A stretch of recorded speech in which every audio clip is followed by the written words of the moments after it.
Simon from WhatCulture here, ready to bring you another episode of Ups and Downs for Raw. And if you watched Ups and Downs yesterday from WWE Battleground, I got so many nice comments about my t-shirt. I'm wearing it again. And that's disgusting because I didn't even wash it. But I thought, wow, everyone is so nice about my clothes. I'm going to wear it again for Raw Ups and Downs. So here we are. But Raw has come and gone and there's loads to sort out. What's the main event of SummerSlam? Who is Alexa Bliss going to be fighting for the women's title? And what's the deal with Kurt Angle and Jason Jordan? So let's just get on with it and up some damn downs.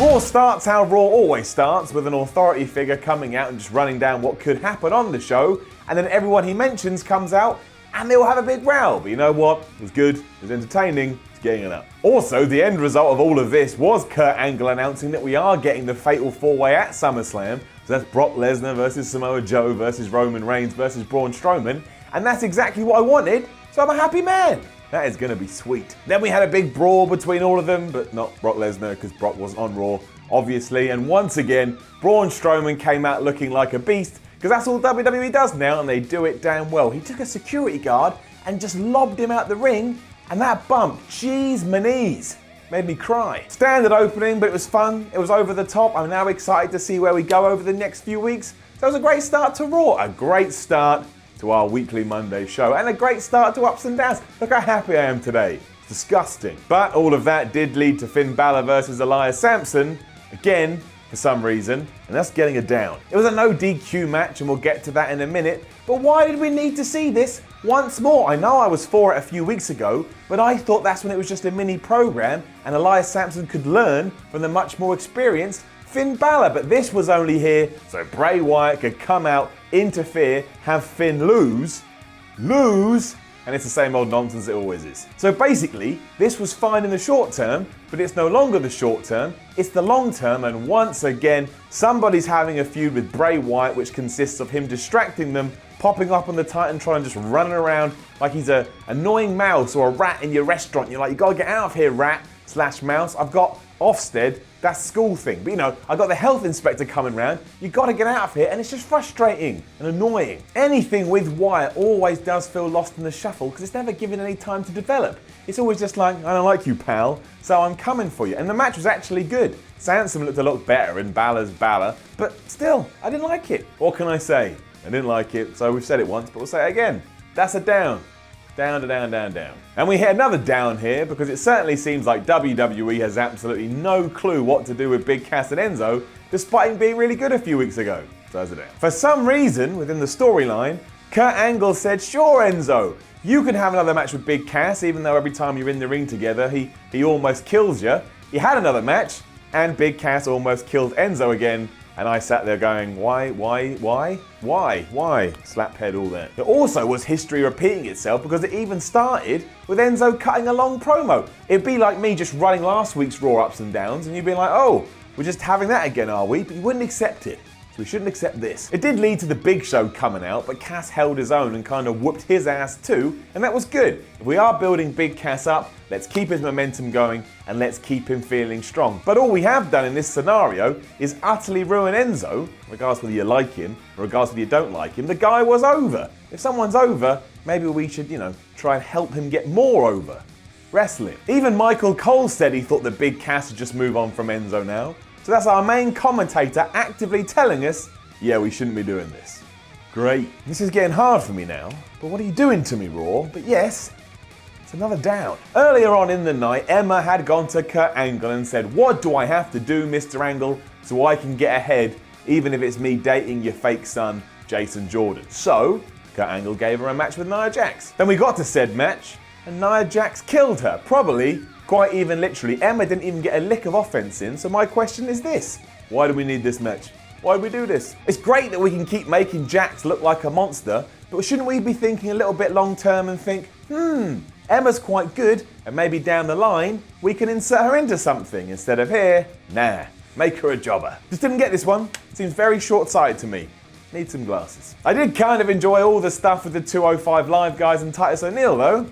So that's getting an up. Started off with a big row between Tozawa and O'Neal because O'Neal was like, Tozawa, you can't go out there and fight, you're injured. And Tozawa's like, screw you, I'll do what I want. And then he slapped Titus and he went to the ring, and then Neville came out and they had a big fight. And then Daivari came out from nowhere. He had a big fight too, and he came out on top and lifted the belt above his head. We still need to make the cruiserweights feel like bigger deals because everyone, apart from Neville, just feels like, I don't know, toast. But it is a lot of fun having Titus in there, and this was a good segment. If we can keep evolving this, we may be onto something here, but that of course means in a few weeks we'll look back and go, yeah, nobody cares. Big up for everything involving Sasha Banks, Bayley, and Alexa Bliss though. I really enjoyed this, so that is an up. While it is nonsense that Bayley got buried before all this happened, meaning if we hadn't buried her, this would have all felt even better, let's not worry about that. That's happened, and let's just focus on the present. Let's focus on the now. Not only was the #1 contenders match between Bayley and Sasha Banks really good, but there were loads of teases that Banks may go heel at SummerSlam, and if she does, done right,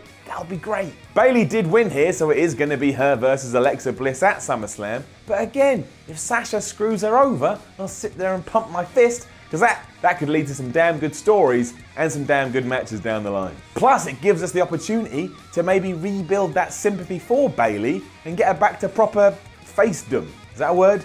Facedom it is now. Bayley for facedom. But yeah, this was excellently done, and the foreshadowing was awesome. So well done for everybody playing their roles really well. Which brings us to everything with Jason Jordan. Now, it wasn't bad, and everybody did what they were meant to do, but let's face it, it's got to be a down. From Angle's interview to Jason Jordan's interview to Jordan's match with Kurt Hawkins, the problem was the fans just didn't care. And if we're only 1 week in and the fans don't care already, what on earth are you going to do going forward to make sure they do care? Because again, if they don't care, we can't buy into the storyline and it's going to fall flat. It already felt flat here, so what happens in a month or 2 months? Or 6 months. The problem is it's just such an unbelievable storyline, like we all know this isn't true, but yeah, Jason Jordan's bout with Kurt Hawkins played out to absolute silence. It was still just Jason Jordan. We did have a shot of Kurt Angle looking really proud, but I hope it all turns out to be a big ruse.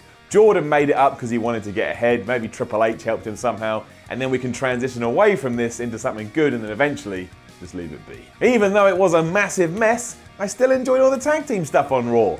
That's an up. Started off with a Revival promo, which is good because I always enjoy a Revival promo. They said they were the best. That prompted Gallows and Anderson come out and say, no you're not, we're the best. So they had a match to prove who was the best. The Revival did win that contest when the Hardy Boys came out and somehow distracted everyone, which is like a beacon of distraction. And then they had a big brawl, and yeah, the Hardys came out on top. I didn't really understand what the plan was here, but I enjoy seeing these guys interact with each other, and I guess we are building up to a #1 contenders match to see who will take on Sheamus and Cesaro at SummerSlam. And all this was basically good because everybody in the match is really talented. Like each of the teams here is really, really skilled at what they do. So yeah, it was fine. Wasn't special, but fine is alright. Which brought us to the main event, which was of course the Miz Taraj going against Seth Rollins and Dean Ambrose.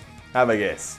It's an up. I thought it was a bit weird that the former Shield members did get a win over the Miz Taraj so soon, like we've only just kicked this off, and now they're winning, but there were enough teases here between Rollins and Ambrose to keep this interesting. They'd already had a tiff earlier in the night on Raw, and after they were victorious, Ambrose was still just a little bit reluctant to celebrate properly with Rollins. So you're like, ooh, they're still not friends. You have to assume that eventually they'll become a well-oiled machine, and then BAM! Dean Ambrose turns on Seth Rollins, and it's the greatest heel turn in a while. And surely that happens. Surely that is the only direction and only pathway we can go in with this. And if we don't, I'm gonna be sad. Again, it sucked that the Miz's clan is already being treated like a joke. Where they go from here, I don't know, because we've already had the match. Don't need to do this again at SummerSlam. I just saw 2 dudes beat 3 dudes. But still, there was story here, there were seeds.